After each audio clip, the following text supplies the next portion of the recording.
Hi hello ನಮಸ್ಕಾರ. ನಾನು ಅಭಿಷೇಕ್ ಶೃಂಗೇರಿ. ಇವತ್ತಿನ ಈ ಒಂದು ವಿಶೇಷ ಸಂದರ್ಶನದಲ್ಲಿ ನಮ್ಮ ಜೊತೆ ನರಸಿಂಹರಾಜಪುರ ತಾಲೂಕು ಪಂಚಾಯಿತಿಯ ಮಾಜಿ ಸ್ಥಾಯಿ ಸಮಿತಿಯ ಅಧ್ಯಕ್ಷರು, BJP ಮುಖಂಡರು, ಜೊತೆಗೆ ರೈತ ಹೋರಾಟಗಾರರಾಗಿ ಹಲವಾರು ಹೋರಾಟಗಳಲ್ಲಿ ತಮ್ಮನ್ನು ತಾವು ತೊಡಗಿಸಿಕೊಂಡಿರುವಂಥವರು, ಹಾಗೆ ಇತ್ತೀಚೆಗೆ ನಡೆಯುತ್ತಿರುವಂಥ ಕೆಲವು ರಾಜಕೀಯ ಬೆಳವಣಿಗೆಗಳಾಗಿರ್ಬೋದು, ರೈತ ಹೋರಾಟಗಳಾಗಿರ್ಬೋದು, ಅದರಲ್ಲೂ ಪ್ರಮುಖವಾಗಿ ರೈಲ್ವೆ ವಿಚಾರ ಈಗ ದೊಡ್ಡ ಮಟ್ಟದಲ್ಲಿ ಈಗ ಒಂದು ಚರ್ಚೆಗೆ ಕಾರಣವಾಗಿರುವಂಥದ್ದು. ಎಲ್ಲ ವಿಚಾರಗಳ ಕುರಿತಾಗಿ ಚರ್ಚೆ ಮಾಡಲು ನಮ್ಮ ಜೊತೆ BJPಯ ಮುಖಂಡರು ಆಗಿರುವಂಥ ಶ್ರೀಯುತ ನಾಗೇಶ್ ನಮ್ಮ ಜೊತೆ ಇದ್ದಾರೆ. ಸರ್, ಕಾರ್ಯಕ್ರಮಕ್ಕೆ ಆತ್ಮೀಯ ಸ್ವಾಗತ. ತಮಗೂ ಸ್ವಾಗತ ಸರ್, ಹೇಗಿದ್ದೀರಾ? ಚೆನ್ನಾಗಿದೆ, ಫೈನ್. ನಾಗೇಶ್ವರೇ, ಮೊದಲನೇದಾಗಿ ಎಲ್ಲೋ ಒಂದು ಕಡೆ ಶೃಂಗೇರಿ ಕ್ಷೇತ್ರ ಅಂತ ಬಂದಾಗ ಎಲ್ಲಿಯೂ ಕೂಡ ನಮಗೆ ರೈಲ್ವೆ ಸಂಪರ್ಕ ಇಲ್ಲದೆ ಇರುವಂಥದ್ದು. ಕಳೆದ ಒಂದು 8-10 ವರ್ಷಗಳ ಇನ್ನೊಂದು ಬಜೆಟ್ ಮಂಡಿಸಿದ ಸಂದರ್ಭದಲ್ಲಿ ಬಹುಶಃ ಒಂದು ಸದಾನಂದ ಗೌಡರು ಕೇಂದ್ರ ಸಚಿವರಾಗಿದ್ದರು ಅಂದ್ಕೊಳ್ತೀನಿ.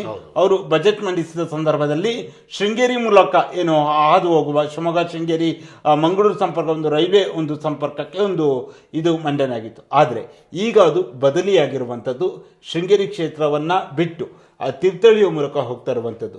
ಇದು ಎಲ್ಲೂ ಒಂದು ಕಡೆ ನೋಡ್ರೆ ಶೃಂಗೇರಿ ಕ್ಷೇತ್ರಕ್ಕೆ ಮಾಡಿರುವಂತಹ ಅತಿ ದೊಡ್ಡ ಅನ್ಯಾಯ ಅಂತ ಅನ್ಸಲ್ವಾ? ಈಗಾಗಲೇ ನಾವು ಈ ವಿಚಾರವಾಗಿ NR ಪುರದ ಭಾಗದಲ್ಲಿ ಮಾಧ್ಯಮ ಮಿತ್ರರು ಅನೇಕ ವಿಚಾರಗಳನ್ನು ತಿಳಿಸಿದರೆ, ಅದೇ ರೀತಿಯಲ್ಲಿ ನಮ್ಮ ನರಸಿಂಹರಾಜಪುರದ ಭಾಗದ ಪ್ರದೀಪ್ ಅನ್ನೋರು ಮತ್ತು ಬಲರಾಮ್ ಅನ್ನೋರು ಆದಷ್ಟು ಆಸಕ್ತಿ ವಹಿಸಿ ಸಂಬಂಧಪಟ್ಟ ಎಲ್ಲ ನೇರವಾಗಿ ಪತ್ರ ವ್ಯವಹಾರವನ್ನು ಮಾಡ್ತಾ ಇದ್ದಾರೆ, ತಿಳಿಸ್ತಾ ಇದ್ದಾರೆ. ಆದರೆ ನಮಗೆ ತೀರ್ಥಹಳ್ಳಿಗೆ ಯಾಕೆ ಕೊಡ್ತೀರಿ ಅಂತ ಕೇಳಲ್ಲ ನಾವು. ನಮ್ಮದೇನು ಹಿಂದೆ ಸದಾನಗೌಡರು ಮಂತ್ರಿ ಆದವ, ನಮ್ಮ ನರಸಿಂಹರಾಜಪುರ ತಾಲೂಕಿಗೆ ರೂಟ್ ಮ್ಯಾಪ್ ಇತ್ತು. ಅದು ಹೇಗಿತ್ತು ಅಂದರೆ, ಭದ್ರಾ ಮುಳುಗಡೆ ಏನು ಡ್ಯಾಮ್ ಮಾಡಿ ಕಟ್ಬೇಕಾದ್ರೆ ಮುಂಚೆನೇ ರೈಲ್ ಸಂಚಾರ ಯನ್ನಾಪುರಕ್ಕೆ ಭತ್ತದ ಕಣಜ ಅಂತ ಒಂದು ಬಿರುದಿದ್ದು ರೈಲ್ ಸಂಚಾರ ಇದ್ದಾವ. ಅದೇ ರೂಟ್ ಮ್ಯಾಪಲ್ಲಿ ಏನು ಭದ್ರಾವತಿಯಿಂದ ನಮ್ಮ NR ಪುರದಿಂದ ಕೊಪ್ಪದಿಂದ ಶೃಂಗೇರಿಯಿಂದ ಬಾಳೆಹೊನ್ನೂರು, ಈ ಥರದ ರೂಟ್ ಮ್ಯಾಪ್ ಇತ್ತು. ಈಗೇನಾಗಿದೆ, ಶಿವಮೊಗ್ಗದಿಂದ ಡೈರೆಕ್ಟ್ ತೀರ್ಥಹಳ್ಳಿ ಅಂತ ಮಾಡ್ತಾ ಇದ್ದಾರೆ. ನಾವು ಎಲ್ಲ ನಾಯಕರಲ್ಲೂ ಕೇಳೋದು, ಇದರಲ್ಲಿ ನಾನು BJP, ಕಾಂಗ್ರೆಸ್ಸು, JDS ಅಂತ ಹೇಳಲ್ಲ. ಅಲ್ಲಿ ನಮ್ಮ ನರಸಿಂಹರಾಜಪುರ ತಾಲೂಕಿನಲ್ಲಿ ಎಲ್ಲ ಪಾರ್ಟಿಯವರು ಇದ್ದಾರೆ, ಎಲ್ಲ ಪಕ್ಷದವರು ಇದ್ದಾರೆ. ಆದರೆ ಬದುಕು ಭವಿಷ್ಯ ಅಂತ ಬಂದರೆ, ಒಂದು ರೈಲ್ವೆ ಯೋಜನೆ ಬಂದರೆ ಎಲ್ಲರಿಗೂ, ಕೂಲಿ ಕಾರ್ಮಿಕರಿಂದ ರೈತರಿಂದ ಹಿಡಿದು ಎಲ್ಲ ನಾಗರಿಕರಿಗೂ ಅನುಕೂಲನೇ. ನಾವು ಬೆಳೆದಿರೋ ಬೆಳೆ ಇತರ ಜಿಲ್ಲೆಗೆ ತಗೊಂಡೋಗೋದಿರ್ಬೋದು, ಇತರ ರಾಜ್ಯಕ್ಕೂ ಹೋಗೋದಿರ್ಬೋದು, ಎಲ್ಲಕ್ಕೂ ಅನುಕೂಲ ಆಗುತ್ತೆ. ಇದೆಲ್ಲ ಆಲೋಚನೆ ಇಟ್ಕೊಂಡು ಈಗಾಗಲೇ ನಾನು ಒಂದು ಸಲ ಒಂದು ಸಭೆಯ ಮುಖಾಂತರ ತಿಳಿಸಿದ್ದೀನಿ. ನೀವು ತೀರ್ಥಹಳ್ಳಿ ಯಾಕೆ ಕೊಟ್ರಿ ಕೇಳಲ್ಲ.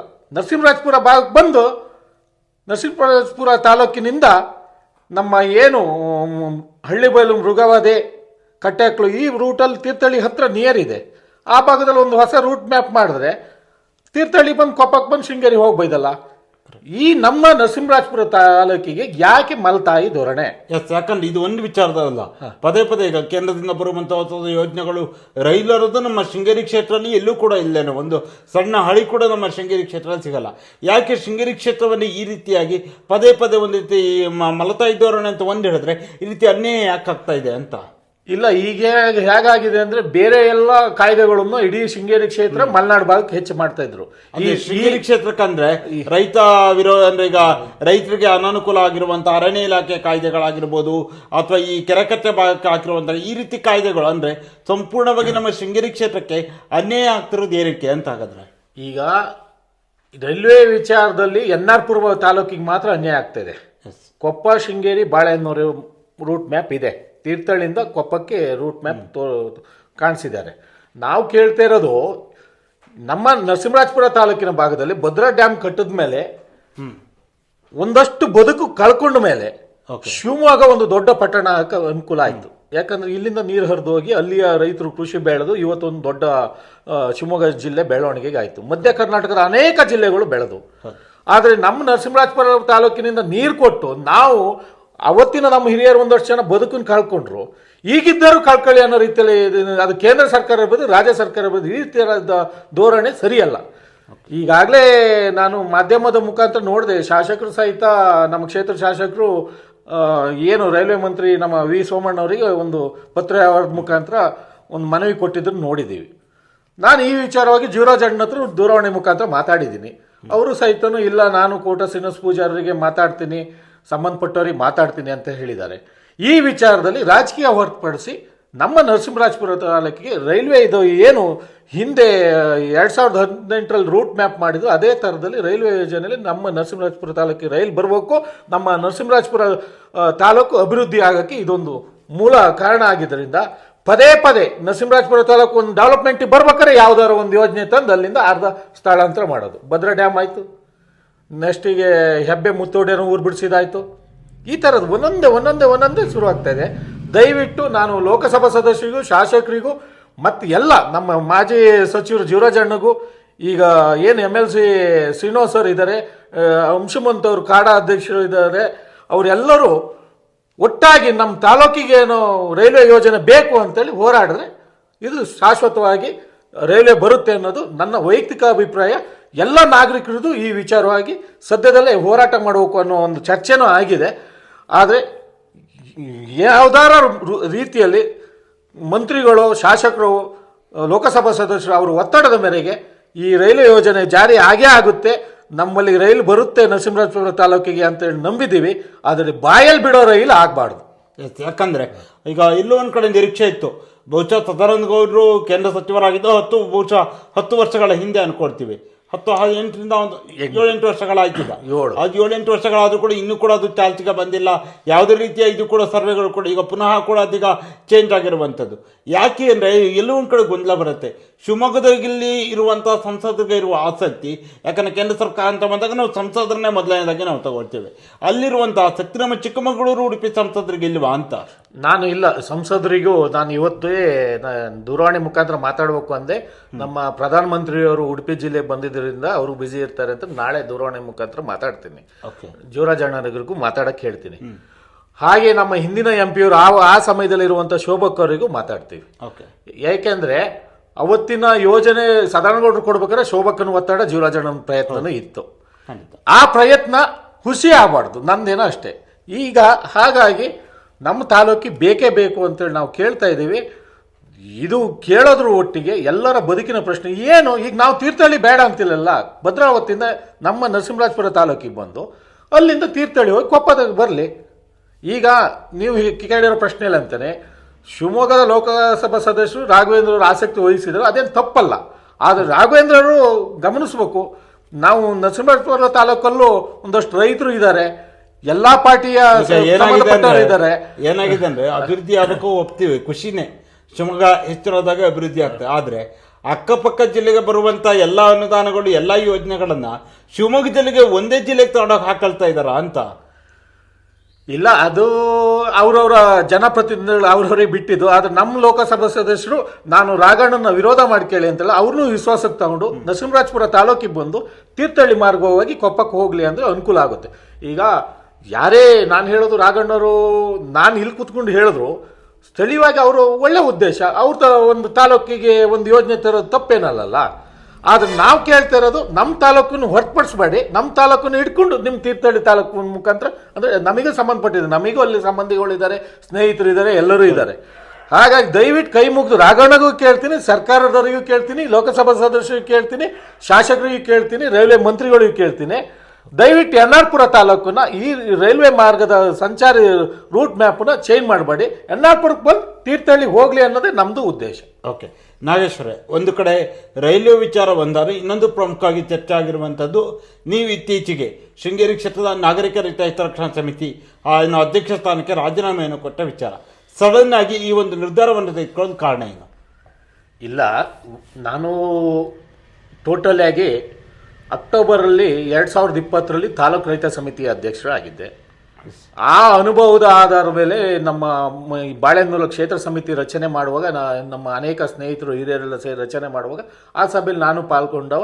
ನಮ್ಮ ಹಿರಿಯರು ಅನೇಕರು, ನಿಮಗೊಂದು ಅನುಭವ ಇದೆ, ಪ್ರಭಾರಿಯಾಗಿ ನೀವು ಅಧ್ಯಕ್ಷರು ಆಗಿ ಮುಂದಿನ ಸಭೆಯಲ್ಲಿ ನಾವು ಆಯ್ಕೆ ಮಾಡೋಣ ಅಂತೇಳಿ ಹೇಳಿದ್ರು. ನಾನು ಪ್ರಭಾರಿ ಅಧ್ಯಕ್ಷನಾದೆ. ಮತ್ತು ಫೆಬ್ರವರಿ 18ನೇ ತಾರೀಕು 2023ರಲ್ಲಿ 24ರಲ್ಲಿ ಮತ್ತೆ ಅಧ್ಯಕ್ಷದ್ದು ಏನು ಚರ್ಚೆಗಿಟ್ಟವ. ಅವತ್ತಿನ ಸಭೆಯಲ್ಲಿ ಪಕ್ಷಾತೀತವಾಗಿ ನೀವೇ ಅಧ್ಯಕ್ಷರಾಗಿ ಮುಂದುವರಿಬೇಕು ಅಂತೇಳಿ ಹೇಳಿದ್ರು. ನಾನು ಇಲ್ಲ, ಸಾಧ್ಯ ಇಲ್ಲ, ನಂದು ವೈಯಕ್ತಿಕ ಸಮಸ್ಯೆ ಇದೆ ಅಂದವನೇ. ಇಲ್ಲ, 1 ವರ್ಷನಾರ ಮುಂದುವರಿರಿ ಅಂತ ಹೇಳಿದ್ರು. ಈ ಫೆಬ್ರವರಿ ಈ 25 ಫೆಬ್ರವರಿ ಬಂದವನು ನಾನು ಹೇಳಿದ್ದೆ, 1 ವರ್ಷ ಆಗಿದೆ ನನಗೆ. ಯಾಕೆಂದರೆ ಯಾವುದೇ ಜವಾಬ್ದಾರಿ ಹೊರೋದು ಮುಖ್ಯ ಅಲ್ಲ, ಹೊತ್ತ ಮೇಲೆ ನಾವು ಸಮಯ ಕೊಡ್ತಾ ಇರಬೇಕು. ಸ್ಥಳೀಯವಾಗಿ ರೈತರಿಗಾಗಿರಲಿ ನಾಗರಿಕರಲ್ಲಿ ಯಾವುದೇ ತೊಂದರೆ ಆದರೆ ನಾವು ಅಲ್ಲಿ ಸ್ಪಂದನೆ ಹೋಗ್ಬೇಕು. ಎಲ್ಲವೂ ನ್ಯಾಯ ಸಿಗುತ್ತೆ ಅಂತೇಳಿ ಅದ್ರ ಪ್ರಯತ್ನ ಅಂತೂ ನಾವು ಸಮಿತಿ ಅಧ್ಯಕ್ಷರಾಗಿ ಮಾಡಬೇಕಿತ್ತು, ಅದನ್ನು ಮಾಡ್ತಾ ಇದ್ದೆ. ನನ್ನ ವೈಯಕ್ತಿಕ ಸಮಸ್ಯೆ ಅದ್ರ ಒಟ್ಟಿಗೆ ಇತ್ತೀಚೆಗೆ ಕೆಲವೊಂದು ನಾವು ಸಮಿತಿಯಿಂದ ಒಳ್ಳೆ ನಿರ್ಧಾರ ತಗೊಂಡವ ಕೆಲವೊಂದು ಬೆರಳೆಣಿಕೆ ವ್ಯಕ್ತಿಗಳು, ನಾನು ಯಾರ ಹೆಸರನ್ನು ಹೇಳೋದಕ್ಕೆ ಇಷ್ಟಪಡಲ್ಲ, ಯಾವ ಥರ ಅಂದರೆ ನಾವು ಏನೇ ಮಾಡಿದ್ರು ರಾಜಕೀಯ ರೀತಿಯಲ್ಲಿ ಗುರ್ಸಕ್ಕೆ ಬರ್ತಿದ್ರು. ನಮ್ಮ ಸಮಿತಿ ರಾಜಕೀಯ ಇರಬಾರ್ದು, ರಾಜಕೀಯದಲ್ಲಿರುವ ಯಾವುದೇ ಪದಾಧಿಕಾರಿಗಳು ಆ ಸಮಿತಿ ಒಳಗೆ ಇರಬಾರ್ದು, ಪಕ್ಷಾತೀತವಾಗಿ ಇರುವಂಥ ಸಮಿತಿ ಆಗಿರಬೇಕು ಅಂತೇಳಿ ಒಂದು ಒಳ್ಳೆ ಯೋಚನೆ ಮಾಡಿ ಮುಂದಿನ ದಿನದಲ್ಲಿ ಇನ್ನೂ ಉತ್ತಮವಾದ ಅಧ್ಯಕ್ಷರು ಆಯ್ಕೆ ಆಗ್ತಾರೋ ಆವತ್ತು ಅವ್ರ ಬಗ್ಗೆ ನಾವು ಬೆನ್ನೆಲುಬಾಗಿ ಪಕ್ಷಾತೀತವಾಗಿ ಸಪೋರ್ಟ್ ಮಾಡ್ಕೊಂಡಿದ್ರೆ ಒಂದು ನಮ್ಮ ಕ್ಷೇತ್ರಕ್ಕೆ ಒಳ್ಳೆ ಸಮಿತಿಯಾಗಿ ಉಳಿಯುತ್ತೆ ಅನ್ನೋ ಉದ್ದೇಶ ಇಟ್ಕೊಂಡಿದ್ದೀನಿ. ಓಕೆ, ಅಂದರೆ ನಾಗೇಶ್ವರೇ, ಎಲ್ಲೋ ಒಂದು ಕಡೆ ಸಾರ್ವಜನಿಕ ವಲಯದಲ್ಲಿ ಚರ್ಚೆ ಆಗ್ತಿರುವಂಥದ್ದು ನಾಗೇಶ್ ಅವರಿಗೆ ಎಲ್ಲೋ ಒಂದು ಕಡೆ ಕೆಲ ರಾಜಕೀಯ ನಾಯಕರು, ಅದು ಪಕ್ಷದವರು ಇರ್ಬೋದು ಅಥವಾ ನಿಮ್ಮ ಪಕ್ಷದಿಂದ ಹೊರಗಿರುವಂಥ ಬೇರೆ ವಿರೋಧ ಪಕ್ಷದವರಾಗಿರ್ಬೋದು, ಕೆಲ ನಾಯಕರು ನಾಗೇಶ್ ಅವರ ಮನಸ್ಸಿಗೆ ನೋವು ಮಾಡಿದ್ರು ಈ ವಿಚಾರದಲ್ಲಿ. ಆ ಹಿನ್ನೆಲೆಯಲ್ಲಿ ನಾಗೇಶ್ ಅವರು ಈ ಒಂದು ಅಧ್ಯಕ್ಷ ಸ್ಥಾನಕ್ಕೆ ರಾಜೀನಾಮೆಯನ್ನು ಕೊಟ್ಟರು ಅನ್ನೋ ಮಾತು ಕೇಳಿ ಬರ್ತಾ ಇದ್ದೀರಾ? ಸರ್, ನಾವು ನಮ್ಮ ಬಾಲ್ಯದಿಂದನೂ ಈ ನೋವು ಕೈ ಘಟನೆಗಳು ಎಲ್ಲ ಅನುಭವಿಸ್ಕೊಂಡು ಬಂದಿದ್ದೀವಿ. ನಾನು ಅದಕ್ಕೂ ಭಯ ಬಿದ್ದು ಇನ್ಯಾರಿಗೂ ಹೆದರಿ ಹೋಗುವಂಥದ್ದಲ್ಲ. ನನ್ನ ವೈಯಕ್ತಿಕ ಸಮಸ್ಯೆ ಅದ್ರ ಮಧ್ಯದಲ್ಲಿ ಹೇಳಿದ್ನಲ್ಲ, ಈ ನಮ್ಮ ಸಮಿತಿ ರಚನೆ ಆಗಿದೆ ಪಕ್ಷಾತೀತವಾಗಿ ಅಂತೇಳಿ. ಉದಾಹರಣೆಗೆ JDSನವರು ಪದಾಧಿಕಾರಿಗಳಿದ್ದಾರೆ, ಕಾಂಗ್ರೆಸ್ನವರು ಇದ್ದಾರೆ, BJಪಿಯವರು ಇದ್ದಾರೆ. 3 ಪಾರ್ಟಿಯವರು ಪದಾಧಿಕಾರಿಗಳು ಇದ್ದವ ಅಲ್ಲಿ ನಾಗೇಶ್ ತೀರ್ಮಾನ ತಗೊಳ್ಳೋದು ಅದು BJಪಿ ಪರವಾಗಿತ್ತು ಅಂತ ಚರ್ಚೆ ಬಂತು ಅಂದರೆ ಆ ಸಮಿತಿ ಉಳಿಬೇಕು. ನಾಗೇಶ್ ಇಲ್ದಿದ್ರು ಆ ಸಮಿತಿ ಉಳಿಬೇಕು. ನಾಗೇಶ ಅಧ್ಯಕ್ಷ ಸ್ಥಾನ ಇಲ್ಲದೆ ಇರಬಹುದು, ಆ ಸಮಿತಿಯ ಸದಸ್ಯನಾಗಿ ಕೆಲವೊಂದು ಮಾರ್ಗಸೂಚಿಯ ದಾರಿಯಲ್ಲಿ ಮುಂದುವರಿತೀನಿ ನಾನು. ಓಕೆ, ಅದು ಇತ್ತೀಚೆಗೆ ನಾವು ಆನೆ ದಾಳಿಯ ಒಂದು ವಿಚಾರ ನೋಡ್ತಾ ಇದ್ದೀವಿ. ಕಳೆದ 1 ವರ್ಷದಲ್ಲಿ 7 ಜನರು ಮೃತಪಟ್ಟಿರುವಂಥದ್ದು. ಕೆರೆಕಟ್ಟೆಯಲ್ಲಿ ಪ್ರತಿಭಟನೆ ಮಾಡ್ತೀರಾ ನೀವು, ಇನ್ನು ಮಡಬೂರಲಾಗುತ್ತೆ, ನಂತರ ಇದರಲ್ಲಿ ಆ ಬಾಳೆಹೊನ್ನೂರಲ್ಲಿ ಕೂಡ ಉಗ್ರವಾದ ಪ್ರತಿಭಟನೆ ಆಗುತ್ತೆ. ಆದರೆ ಎಲ್ಲೂ ಒಂದು ಕಡೆ ಇತ್ತೀಚೆಗೆ ಕೆರೆಕಟ್ಟೆಯಲ್ಲಿ ನಡೆದಂಥ ಒಂದು ಪ್ರತಿಭಟನೆಯ ನಂತರ ಬೆಳಗಿನ ಮಧ್ಯಾಹ್ನ ತನಕ ಪ್ರತಿಭಟನೆ ಒಂದು ಹಂತಕ್ಕೆ ನಡೆಯುತ್ತೆ. ಮಧ್ಯಾಹ್ನದ ನಂತರ ಕೆಲವರು ಅಲ್ಲಿ ಸಂಪೂರ್ಣವಾಗಿ ಹೋರಾಟದ ದಿಕ್ಕನ್ನು ತಪ್ಪಿಸುವ ಪ್ರಯತ್ನವನ್ನು ಮಾಡಿದ್ರ ಅಂತ? ಇಲ್ಲ, ಏನಾಗಿದ್ದು ಅಂದರೆ ಅಲ್ಲಿ ಸ್ಥಳೀಯರ ಹೋರಾಟ ಕರೆ ನೀಡಿದರು. ಕೆರೆಕಟ್ಟೆ ಭಾಗದ ನಮ್ಮ ಶೃಂಗೇರಿ ಕ್ಷೇತ್ರದ ಪ್ರತ್ಯೇಕವಾದ ಇಲ್ಲಿ ಇಡೀ ಒಂದೊಂದು ಹೋಬಳಿ ಒಂದೊಂದು ತಾಲೂಕಲ್ಲಿ ಸಮಸ್ಯೆ ಆದರೆ ಕೆರೆಕಟ್ಟೆದೇ ಬೇರೆ. ಹಾಗಾಗಿ ಅಲ್ಲಿಯ ಸ್ಥಳೀಯರ ಹೋರಾಟ ಕರೆದವ ನಮಗೆ ದೂರವಾಣಿ ಮುಖಾಂತರ ಮಾತಾಡಿದವ ನಾವು ಬೆಂಬಲ ಸೂಚಿಸಿ ನಾವು ಹೋಗಿದ್ದು. ಅಲ್ಲಿ ಹೆಚ್ಚು ಅಲ್ಲಿಯ ಸ್ಥಳೀಯರಿಗೆ ಮಾಹಿತಿ ಇರೋದ್ರಿಂದ ಅವರೇ ಜಾಸ್ತಿ ಇದು ಮಾಡ್ತಾಯಿದ್ರು. ಆದರೆ ನೀವು ಆ ವಿಡಿಯೋನ ಒಂದು ತೆಗೆದು ನೋಡಿ, ಯಾರು ಮುಂದೆ ನಿಂತು ಕೂಗ್ತಿದ್ರು ಹಾಗೆ ಮಾಡ್ಬೇಕು ಹೀಗೆ ಮಾಡ್ಬೇಕು ಅಂದ್ರೆ ಲಾಸ್ಟಿಗೆ ಮಧ್ಯಾಹ್ನದ ನಂತರ ಅವರೇ ತೇಪೆ ಹಚ್ಚಕ್ಕೆ ಶುರು ಮಾಡಿದ್ರು. ಇದು ಮುಂದಿನ ದಿನದಲ್ಲಿ ನಮ್ಮ ರೈತ ಸಂಘ ಹೋರಾಟದಲ್ಲಿ ಆಗಬಾರ್ದು. ಯಾಕೆಂದರೆ ಒಂದು ಸಾವಿನ ಮನೆಯಲ್ಲಿ ರಾಜಕಾರಣ ಮಾಡುವಂಥದ್ದು ನನಗಿಷ್ಟ ಇಲ್ಲ, ಅದು ಯಾರದೇ ಮನೆ ಆಗಿರಲಿ. ನೋಡಿ, ಪರಿಹಾರ ಎಷ್ಟಾರ ಕೊಡಲಿ, ಜೀವ ಕೊಡಕ್ಕೆ ಸಾಧ್ಯನಾ? ಅದ್ರ ಮಧ್ಯದಲ್ಲಿ ಅಲ್ಲಿ ಒಂದು ಮಾತಿತ್ತು, 15 ದಿನದೊಳಗೆ ಅರಣ್ಯ ಸಚಿವರು ಬಂದು ಸಭೆ ಮಾಡ್ತೀವಿ ಅಂತೇಳಿ. ಅಲ್ಲಿಯ ಸ್ಥಳೀಯ ಜನಸಂಪರ್ಕ ಸಭೆ ಮಾಡಿ ಅಲ್ಲಿಯ ಸ್ಥಳೀಯ ವಿಚಾರವನ್ನು ಬಗೆಹರಿಸ್ತೀವಿ ಅಂತ ಹೇಳಿದ್ರು. ಬಾಳೆಹೊನ್ನೂರಲ್ಲಾದವನು ಜಿಲ್ಲಾಧಿಕಾರಿಗಳು ಶಾಸಕರು ನಮ್ಮ ಸಮಿತಿಯ ಬೇಡಿಕೆ ಏನಿತ್ತು ಅಂದರೆ ನಮಗೆ ಶಾಶ್ವತ ಪರಿಹಾರ ಬೇಕು, ಅರಣ್ಯ ಸಚಿವರು ಇದೇ ಬಾಳೆಹೊನ್ನೂರು ಭಾಗಕ್ಕೆ ಬಂದು ಇಡೀ ನಮ್ಮ ಶೃಂಗೇರಿ ಕ್ಷೇತ್ರ ಕಾಂಡೆ ಭಾಗ ಮಲೆನಾಡು ಭಾಗದ ಅನೇಕ ದ್ವಂದ್ವದ ಕಾನೂನುಗಳನ್ನು ತಿದ್ದುಪಡಿ ಮಾಡೋದು, ನಾವು ಎಲ್ಲವನ್ನೂ ಮಾಡಿ ಅಂತ ಹೇಳಲ್ಲ. ಸ್ಥಳೀಯವಾಗಿ ಏನು ಸಮಸ್ಯೆ ಇದೆ ಅಂಥವ್ನು ಮಾಡಬೇಕು ಅಂದವ ಅವತ್ತು ಜಿಲ್ಲಾಧಿಕಾರಿಗಳು ಶಾಸಕರು ಒಪ್ಪಿದ್ರು. ಒಟ್ಟಿಗೆ ಭರವಸೆ ಆಗ್ತಾ ಇದೆ ಬಿಟ್ರೆ ಯಾವುದು ಬಗೆಹರಿತಾ ಇಲ್ಲ. ಇದು ಮುಂದೊಂದು ದಿನ ಇಡೀ ನಮ್ಮ ಮಲೆನಾಡಿಗೆ ಮಾರಕ ಆಗೋದಂತ ನಾಗೇಶ್ವರ, ಅದರ ಜೊತೆಯಲ್ಲಿ ಏನಲ್ಲಿ ಏನಿದೆ 2 ದುರ್ಘಟನೆಗಳು ನಡೆದ ನಂತರದಲ್ಲಿ ಬಂತು ಅರಣ್ಯ ಸಚಿವರ ನೇತೃತ್ವದಲ್ಲಿ ಜನಸಂಪರ್ಕ ಸಭೆಯನ್ನು ಮಾಡ್ತಾರೆ ಅಂದರು. 17ನೇ ತಾರೀಕು ಅಂತ ಹೇಳಿದ್ರು. ಅದು ಕೂಡ ಯಾವತ್ತಂತ ಡೇಟ್ ಕೂಡ ಇನ್ನೂ ಗೊತ್ತಿಲ್ಲ. ಅದು ಕೂಡ 1 ತಿಂಗಳಾದರೂ ಕೂಡ ಅದ್ರ ಬಗ್ಗೆ ಯಾರು ಕೂಡ ಸುದ್ದಿಯನ್ನು ಅದು ಯಾರು ಕೂಡ ಮಾತನಾಡ್ತಾ ಇಲ್ಲ.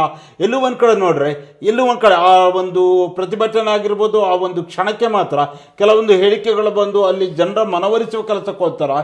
ಈ ಒಂದು ಸುಳ್ಳು ಭರವಸೆಗಳನ್ನ ನೀಡ್ತಾ ಇದ್ದಾರಾ ಅಂತ? ಇಲ್ಲ, ಈ ನಮ್ಮ ಎಲ್ಲ ನಾಗರಿಕರಿಗೂ, ಎಲ್ಲ ರೈತರಿಗೂ, ಎಲ್ಲ ವರ್ತಕರಿಗೂ, ಕಾರ್ಮಿಕರಿಗೂ ಎಲ್ಲರಿಗೂ ನಾನು ಕೇಳೋದು, ನೋಡಿ, ಚುನಾವಣೆ ಬಂದವ ನಾನು ಒಂದು ಪಕ್ಷಕ್ಕೆ ಕೆಲಸ ಮಾಡೋನು, ಎಲ್ಲರೂ ಒಂದೊಂದು ಪಕ್ಷಕ್ಕೆ ಕೆಲಸ ಮಾಡಾರೆ. ಒಂದಷ್ಟು ಬೆರಳು ಹೇಳಿಕೆ ಜನ ಯಾವುದೂ ಪಾರ್ಟಿ ಇಲ್ಲದೆ ಇರೋರು ಇರ್ಬೋದು. ಆದರೆ ಬದುಕು ಅಂತೇಳಿ ವಿಚಾರ ಬಂದರೆ ನಮ್ಮ ತಾಲೂಕಿಗೆ ನಮ್ಮ ಕ್ಷೇತ್ರಕ್ಕೆ ಮಾರಕ ಆಗುತ್ತೆ ಅನ್ನೋದಾದರೆ ರಾಜಕಾರಣ ಎಲ್ಲ ಬದಿಗಿಟ್ಟು ನಮ್ಮ ಬದುಕಿನ ಪರವಾಗಿ ನಿಲ್ಬೇಕಾಗುತ್ತೆ. ಅದು ಯಾವತ್ತು ನಮ್ಮ ಜನರಿಗೆ ಬರಲ್ಲ ಅಲ್ಲಿವರೆಗೂ ನಮ್ಮಲ್ಲಿ ಒಗ್ಗಟ್ಟಿನ ಬಲ ಇಲ್ಲ. ಇದನ್ನ ಅಧಿಕಾರಿಗಳು ಜನಪ್ರತಿನಿಧಿಗಳು ನಮ್ಮನ್ನ ವೀಕ್ನೆಸ್ ಅಂತೇಳಿ ಕೆಲವೊಂದು ನಮ್ಮ ದೌರ್ಬಲ್ಯನ ಅವ್ರು ಇನ್ಕ್ಯಾಚ್ ಮಾಡ್ಕೊಂಡು ಯಾವ ಸಮಯಕ್ಕೆ ಏನು ಬೇಕು ಪಳ್ಳು ಭರವಸೆ ಕೊಟ್ಟು ಹೋಗ್ತಾ ಇದ್ದಾರೆ. ಅದು ಹಿಂದಿನ ಹೋರಾಟದಲ್ಲಿ ಲೋಕಸಭಾ ಸದಸ್ಯರು ಮಾಡಿದ್ದದೇ, ಶಾಸಕರು ಮಾಡಿದ್ದದೇ. ಬಾಳೆನೂರು ಭಾಗದಲ್ಲೂ ಶಾಸಕರು ಜಿಲ್ಲಾಧಿಕಾರಿನೂ ಅದೇ ಥರ ಸುಳ್ಳು ಹೇಳೋದ್ರು, ಶೃಂಗೇರಿಯಲ್ಲೂ ಸುಳ್ಳು ಹೇಳಿದ್ದಾರೆ. ಹಾಗಾದರೆ ನೀವು ಬೇರೆಯವ್ರ ಬಗ್ಗೆ ಒಬ್ಬ ನ್ಯಾಯ ಹೇಳೋರು, ಜನಪ್ರತಿನಿಧಿಯಾಗಿ ಅಧಿಕಾರಿಗಳು ಇನ್ನೊಬ್ರು ಗೌರವ ತೆಗಿರೋರು ನೀವೇ ಸುಳ್ಳು ಹೇಳಿದ್ರೆ ಇನ್ನು ನಮ್ಮಂಥವ್ರು ಇನ್ನೇನು ಮಾಡ್ಬೇಕು? ಇದು ಜನರಿಗೆ ದಿಕ್ ತಪ್ಪಿಸೋ ಹಾದಿ ಆಗಬಾರ್ದು.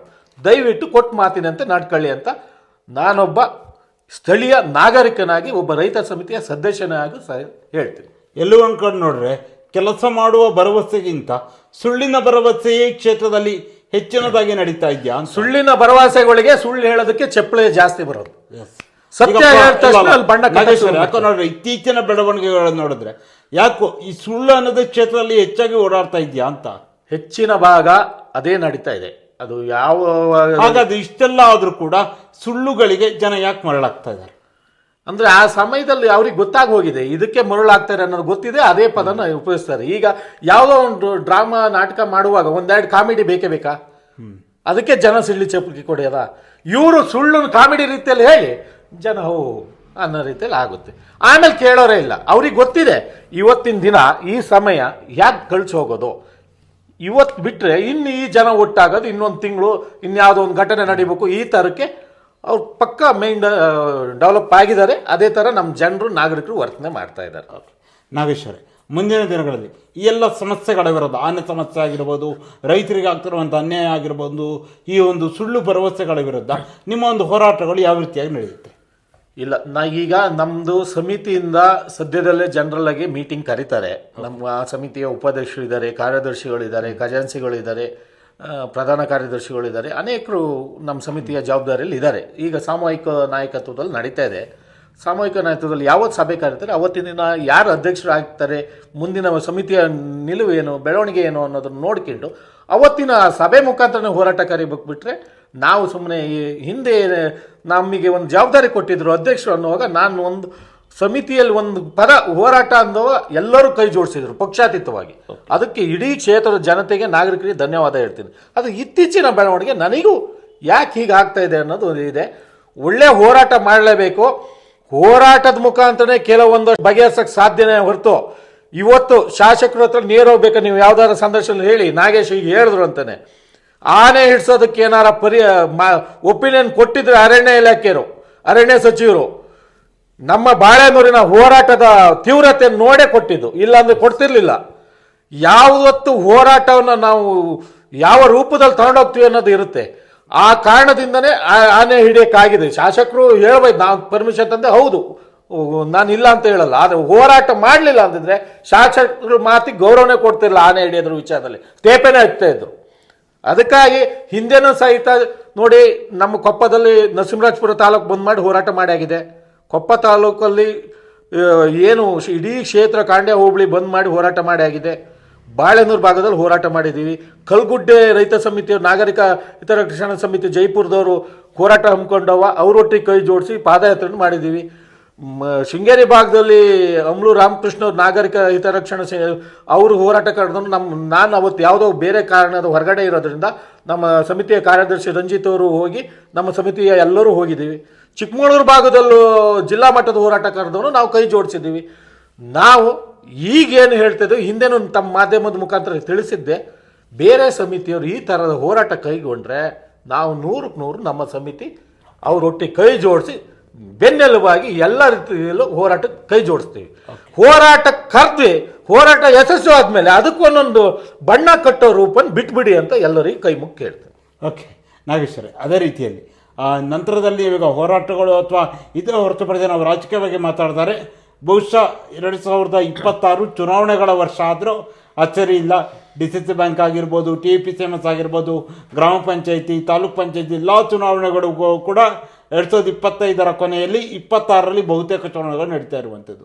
ಈಗ ಮತ್ತೊಂದು ಮಾತು ಕೇಳಿ ಬರ್ತದೆ, ನಾಗೇಶ್ ಅವರು BJPಯಿಂದ ಜಿಲ್ಲಾ ಪಂಚಾಯಿತಿ ಅಭ್ಯರ್ಥಿ ಆಗ್ತಾರಾ?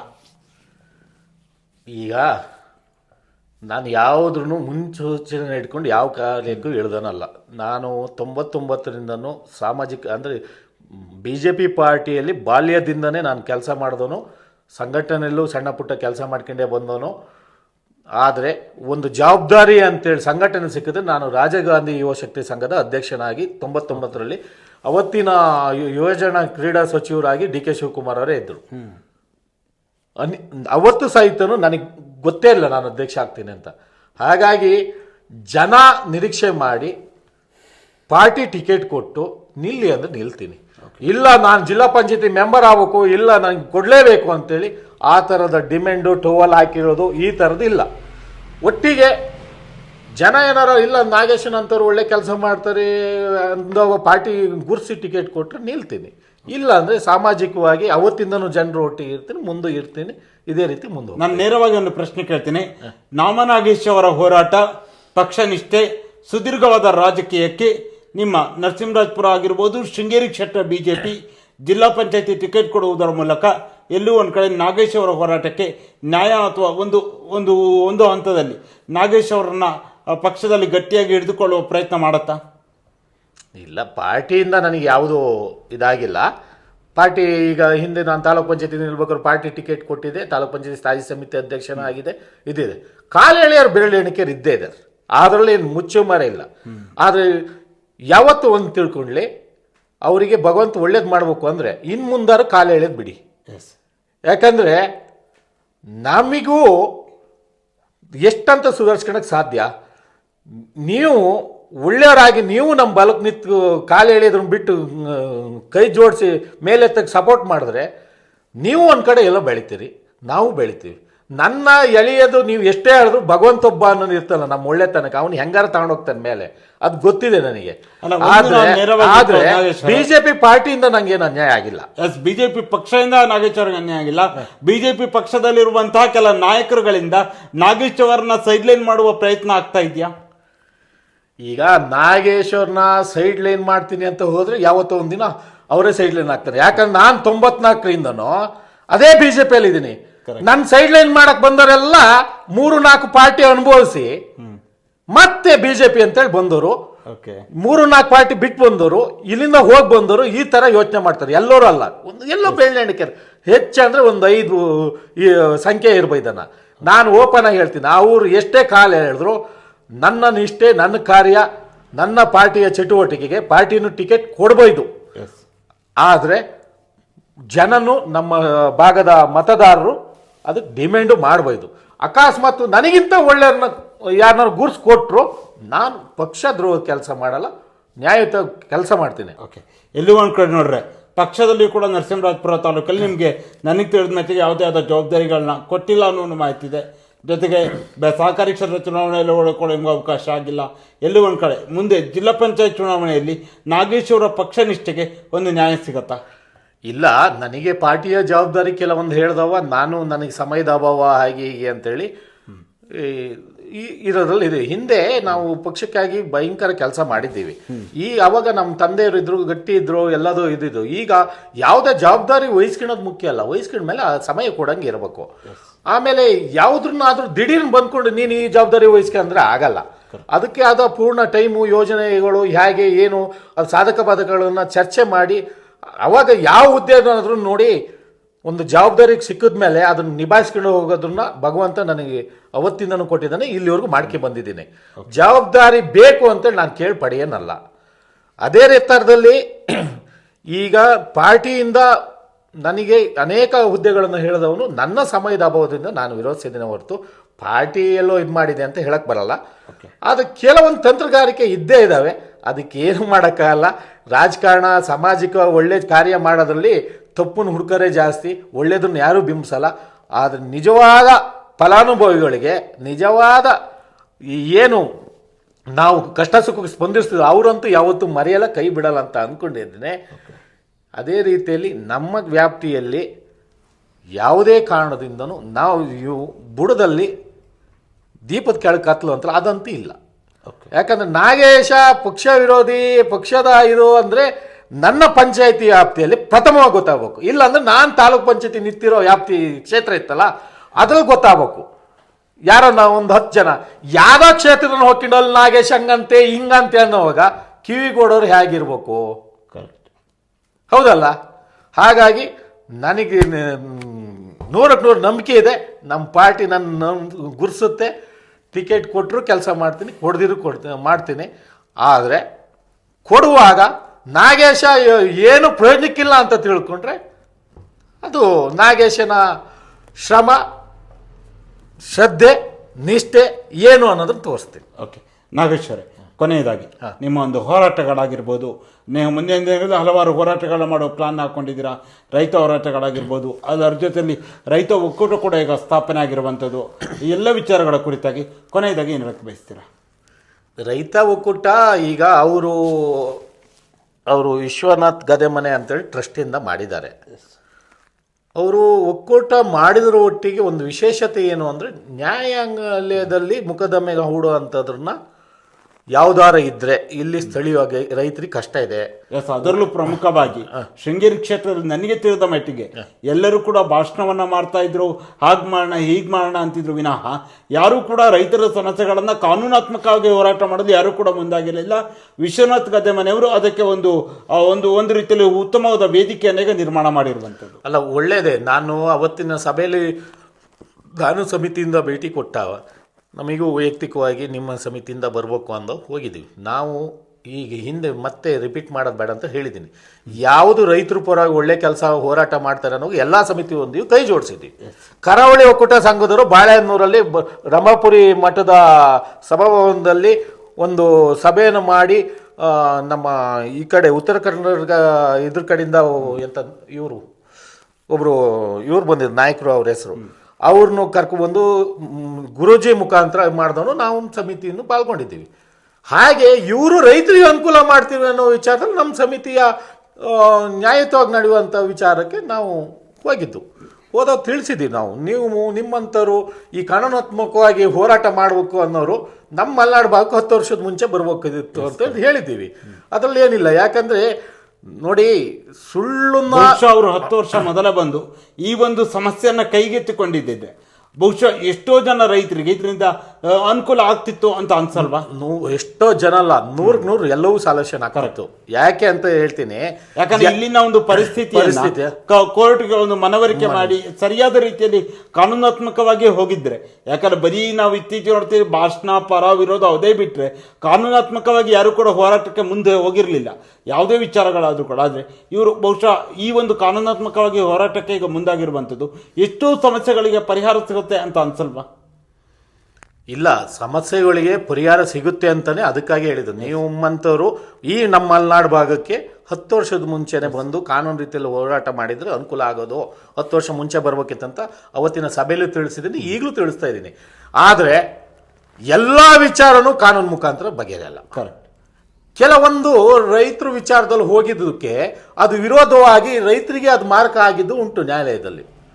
ಹಾಗಾಗಿ ನಮ್ಮ ವಿಶ್ವನಾಥ್ ಅವರು ಎಲ್ಲರ ಸಲಹೆಯನ್ನು ತಗೊಂಡು, ನಿಮ್ಮ ಮಾಧ್ಯಮದವರು ಇರ್ಬೋದು, ಕೆಲವೊಂದಷ್ಟು ರೈತ ಸಮಿತಿ ಇತರೆ ಸಮಿತಿಯವರು ಇರ್ಬೋದು, ಹಿರಿಯರು ಇರ್ಬೋದು, ಸ್ಥಳೀಯರ ಕೆಲವೊಂದು ವಕೀಲರನ್ನ, ಎಲ್ಲರನ್ನ, ಸಾಹಿತಿಗಳನ್ನ, ಎಲ್ಲರನ್ನು ಇಲ್ಲಿಯರನ್ನ ಮಾಹಿತಿ ತಗೊಂಡು ಇಂಥ ಕೇಸಿಗೆ ಹೋಗ್ಬೇಕು, ಇಂಥ ಕೇಸಿಗೆ ಹೋಗ್ಬಾರ್ದು ಅನ್ನೋದು ಒಳ್ಳೇದು ಅಂತ ನನ್ನ ವೈಯಕ್ತಿಕ ಅಭಿಪ್ರಾಯ. ಯಾಕೆಂದರೆ ಅವ್ರೇನೋ ಒಳ್ಳೇದು ಮಾಡ್ತೀನಿ ಅಂತೇಳಿ ಯಾವುದೋ ಒಂದು ಕೇಸಲ್ಲಿ ಹೋಗಿ ಅದು ಉಲ್ಟಾ ಆಗ್ಬಿಟ್ರೆ ನಾಳೆ ಈ ಮನುಷ್ಯ ಬಂದು ಮರೆ ಹೀಗೆ ಮಾಡಿದ್ರು ಹಾಗೆ ಮಾಡಿದ್ರು ಅನ್ನೋ ಆಗ್ಬಾರ್ದು ಅಲ್ಲ. ಈ ಜನ ಹೇಗಂದ್ರೆ ಅದು ನನ್ನಾದಿಯಾಗು 10 ಒಳ್ಳೇದು ಮಾಡಿದ್ದು ಕೌಂಟಿಗೆ ಬರಲ್ಲ. ಏನಾದ್ರು ಒಂದು ಸಣ್ಣ ತೊಂದರೆ ಆದ್ರೆ ಅದನ್ನೇ ಎತ್ತಿ ಮಾತಾಡೋರು, ಅದನ್ನ ಎತ್ತಿಸಿ ಮಾತಾಡೋರು ಬೇರೆ ಬೇರೆ ಇರ್ತಾರೆ. ಹಾಗಾಗಿ ಒಳ್ಳೆ ಉದ್ದೇಶ, ಕಾನೂನಾತ್ಮಕವಾಗಿ ಅವರು ಕೆಲವೊಂದು ವಿಚಾರ ತಿಳ್ಕೊಂಡು ಹೋಗೋದು ಒಳ್ಳೇದೇ. ಅದರಲ್ಲೂ ಉದ್ದೇಶಪೂರ್ವಕವಾಗಿ ನಾನು ಮೊನ್ನೆ ಆ ಸಭೆಯಲ್ಲಿ ಹೇಳಿನಿ, ನಮ್ಮ ಭಾಗದಲ್ಲಿ ಹೆಣ್ಣಂಗಿ ಬೆಳ್ಳಂಗಿ, ವರ್ಕಟ್ಟೆ ಚಿನ್ಕುಡಿ, ಬಾಳೆ ಚಿನ್ಕುಡಿ ಇವೆಲ್ಲ ಮಾಡಲೇಬೇಕಾಗಿರುವಂಥ ವಿಚಾರ. ಯಾಕಂದರೆ ಅವ್ರು ಭದ್ರ ಮುಳುಗಡೆ ಆಗಿ ಬಂದರೂ ಇಲ್ಲಿವರೆಗೂ ಅವ್ರಿಗೆ ಜಮೀನು ಕೊಟ್ಟಿಲ್ಲ.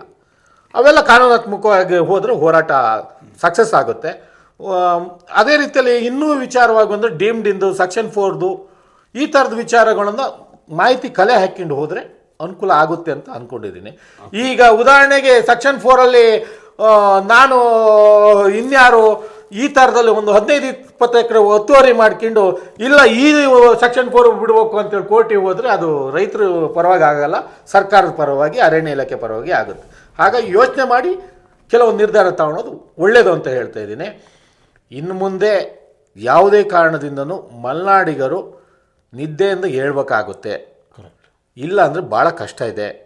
ಒಟ್ಟಾರೆಯಾಗಿ ನಮ್ಮ ಮಲೆನಾಡಿನ ಜನರ ಸ್ವಭಾವವನ್ನು ರಾಜ್ಯ ಸರ್ಕಾರದವರು, ಅರಣ್ಯ ಇಲಾಖೆಯವರು ಮತ್ತು ಕೇಂದ್ರ ಸರ್ಕಾರದವರು ನಾಡಿ ಮಿಡಿತನ್ನು ಅರ್ತಿದ್ದಾರೆ. ಇವರು ಎಲ್ಲೋ ಒಂದಿನ ಸಾವಿರಾರು ಜನ ಸೇರ್ತಾರೆ, ಆಮೇಲೆ ಮನೆಗೆ ಹೋದ ತಕ್ಷಣ ಅವ್ರವ್ರ ಕೆಲಸದ ಮೇಲೆ ಬೀಳ್ತಾರೆ. ಇವರು ಉಗ್ರತನಕ್ಕೆ ಹೋರಾಟಕ್ಕೆ ಇಳಿಯಲ್ಲ ಅನ್ನೋದು ಗೊತ್ತಾಗಿದೆ. ಇದನ್ನು ನಾವು ಒಂದಿನ ಆ ಥರದ ಹೋರಾಟ ಮಾಡಿ ತೋರಿಸಿದ್ರೆ ಅರಣ್ಯ ಇಲಾಖೆ ಇರ್ಬೋದು, ಕೇಂದ್ರ ಸರ್ಕಾರ ಇರ್ಬೋದು, ರಾಜ್ಯ ಸರ್ಕಾರ ಇರ್ಬೋದು ಬಗ್ಗೆ ಬಗ್ತಾರೆ. ಅದರಲ್ಲಿ ಈ ಕಾನೂನಾತ್ಮಕವಾಗೂ ಒಂದು ಒಳ್ಳೆಯ ವಿಚಾರನೆ ಅಂತ ಹೇಳ್ತೀನಿ.